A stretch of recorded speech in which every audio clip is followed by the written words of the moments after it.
Bismillahirrahmanirrahim. Inilah gerbang awal menuju Makom Keramat Syekh Sirnajaya yang berada di daerah Curahem, Gunung Kencana.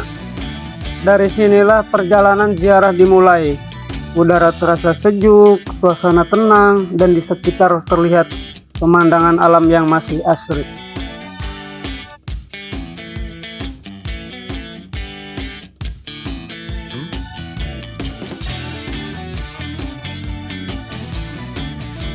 Banyak peziarah dari luar daerah yang datang dengan niat tulus untuk berdoa dan mencari keberkahan. Langkah demi langkah saya mulai menyusuri jalan menuju makom. Beliau sosok wali Allah yang diyakini memiliki karomah dan sejarah panjang di wilayah Gunung Kencana. Mari kita lanjutkan perjalanan ini bersama-sama menyelami kisah dan jejak spiritual Syekh Sirnajaya.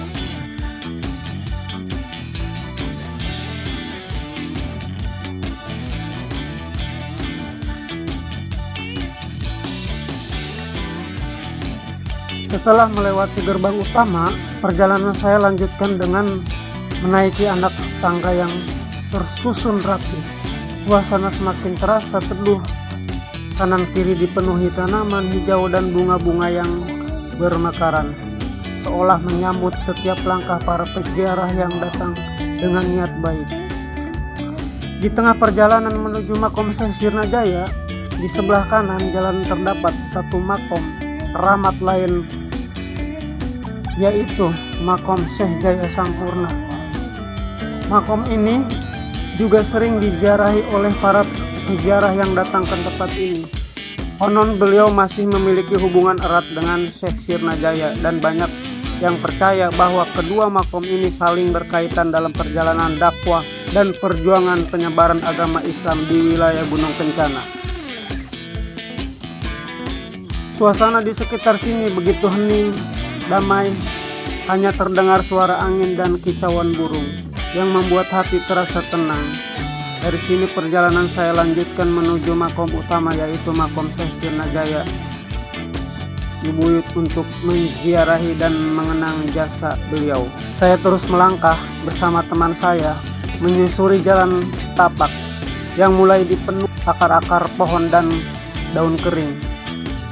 Semakin dalam suasana terasa berbeda.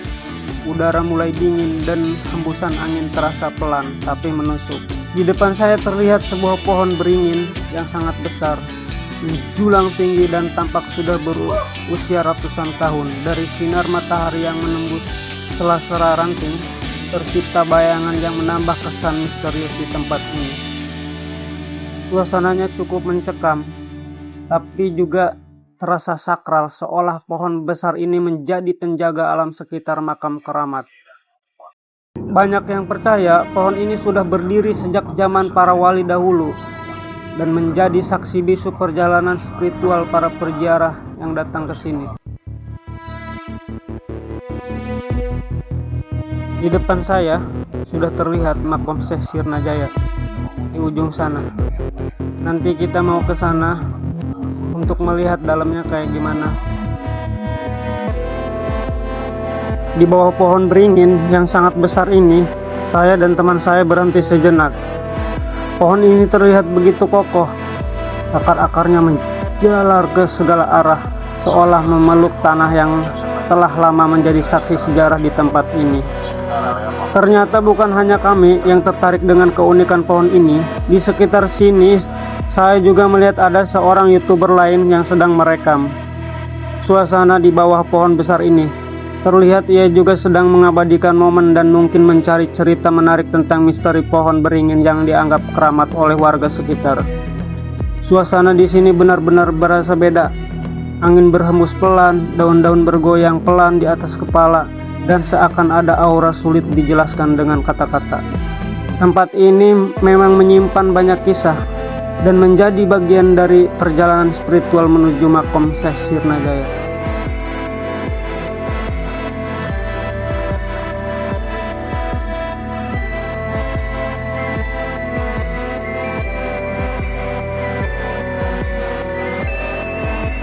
Sebelum kita masuk ke makom Syekh Sirnajaya, alangkah baiknya kita berdoa dulu.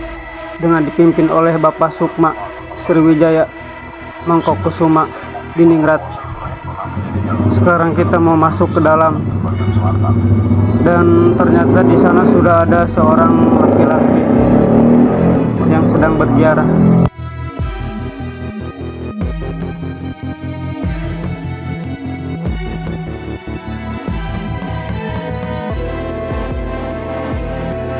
Setelah saya melangkah masuk ke dalam, beginilah penampakan di dalam ruangan ini.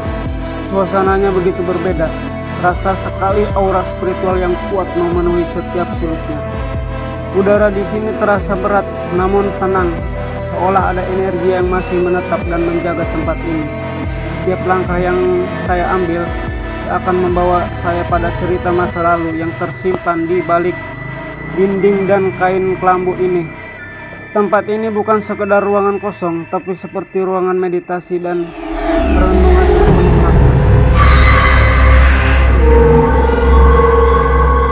Setelah melihat langsung bagian dalam bangunan ini, saya pun memutuskan keluar untuk melanjutkan penelusuran di balik tempat ini. Ternyata tersimpan sejarah yang tidak semua orang tahu. Konon dulunya tempat ini sering dijadikan tempat bersemedi oleh para tokoh spiritual dan orang-orang yang mencari ketenangan batin. Dari sinilah banyak cerita tentang penampakan, suara misterius, dan kejadian goib yang sering dirasakan oleh pengunjung. Masyarakat sekitar percaya bahwa di area ini tersimpan energi leluhur yang masih menjaga keseimbangan alam dan melindungi kawasan sekitar. Karena itulah tempat ini dianggap keramat, dan di setiap orang yang datang diharapkan menjaga sikap serta niat baik. Pulang ke depan gitu.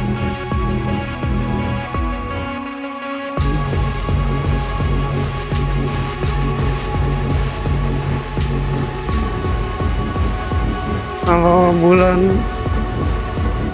bang, di sini ramenya bulan-bulan apa ini? Bulan mulut. Bulan mulut. Oh, iya. Bulan mulut. Malam ramai. Ya. Ini bikin buat kegayaan. Bikin mau kegayaan ini. Bisa duit kok ini mahal.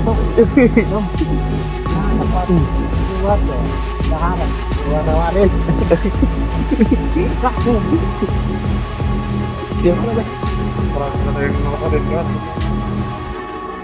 Ayo dilihat tuh, ayo juling tak apa putih nol. Ini mau ini.